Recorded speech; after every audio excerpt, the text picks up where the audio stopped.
দর্শক এই মুহূর্তে আপনারা যেই কাচের বোতলটি দেখতে পাচ্ছেন এটি পেট্রোল বোমা এবং আরেকটি ছোট যেই গোলাকৃতির যেটা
আরও একটু দেখানোর চেষ্টা করি।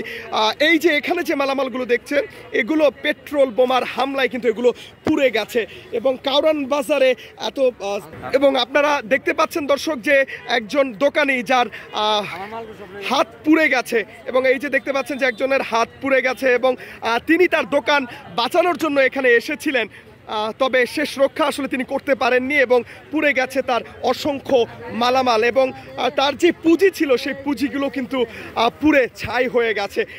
ঘটনাটা কি ঘটেছিল একটুখানি বলবেন? ঘটনা আমরা খালি দেখছি 10 থেকে বা 15 জন লোক খালি আসছে, আসার পরে গাছা ফাটি টুবুজি সব লিয়ে আইছে, পিস্তলও আছে, সব পুরো মাইরে চলে গেছে। খালি দেখলাম খালি আইলো পরে আমি খালি এই মাথাত গেলাম, ওই মাথা যাইতে বাইরের দোকানদার নগদে জ্বালাই দিছে আর পেট্রোল মাইরে নগদে জ্বালাই দিছে।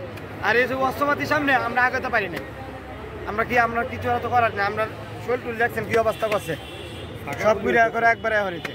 আমরা কিরকম একটা ধরে আমি এরকম বলেছি যে আমরা পাইছি। কতজন এসেছিল তারা? আমরা 20 জন নামে 10 থেকে 15 জন, এর বেশি আইছে না। 10 থেকে 15 জন এর বেশি আইছে। ওরা কি মানে চলার উপরে এই কাজগুলো করে? চলার উপরে মানে 5 মিনিটও সব ধ্বংস বানাতে গেছে আমরা এরকম এরকম সব দিছে ভাই, এক দৌড়ে এরা সব ধ্বংস করে চলে গেছে। যতটুকু সময় নিতে খালি ওই পারে ওই মাথা থেকে শুরু করতে বোমা মারা ওই পর্যন্ত সব ধ্বংস বানাতে। আচ্ছা দর্শক, যেমনটি আপনারা শুনছিলেন একজন ব্যবসায়ীর বক্তব্য যে 10 থেকে 15 জনের একটি দুর্বৃত্ত দল তারা এখানে এসেছিল এবং যেতে যেতে তারা অস্ত্র শস্ত্র নিয়ে তারা এই ধরনের হামলা চালিয়েছে এবং আপনারা দেখতে পাচ্ছেন একটি ফাস্টফুডের দোকান সেটিও তারা বিভৎসভাবে ভাঙচুর চালিয়েছে এবং এখানে ভাঙচুর চালিয়ে তারা দোকানটিকে পরিপূর্ণভাবে নষ্ট করে দিয়ে গেছে এবং সামনের যে অংশগুলো সেই অংশগুলো যদি আপনাদের সামনে একটু দেখানোর চেষ্টা করি যে কিভাবে ভাঙচুর চালানো হয়েছে এবং যতগুলো স্থান জুড়ে আসলে দোকানগুলো ছিল এই পুরো ফুটপাত জুড়ে এই পুরো ফুটপাতটি আসলে দখল নেওয়ার উদ্দেশ্যেই এই ধরনের হামলা চালানো হয়েছে বলে এখানকার ব্যবসায়ীরা বলছেন। এবং দর্শক ইতিমধ্যে আমরা দেখতে পাচ্ছি আপনার দোকান ছিল,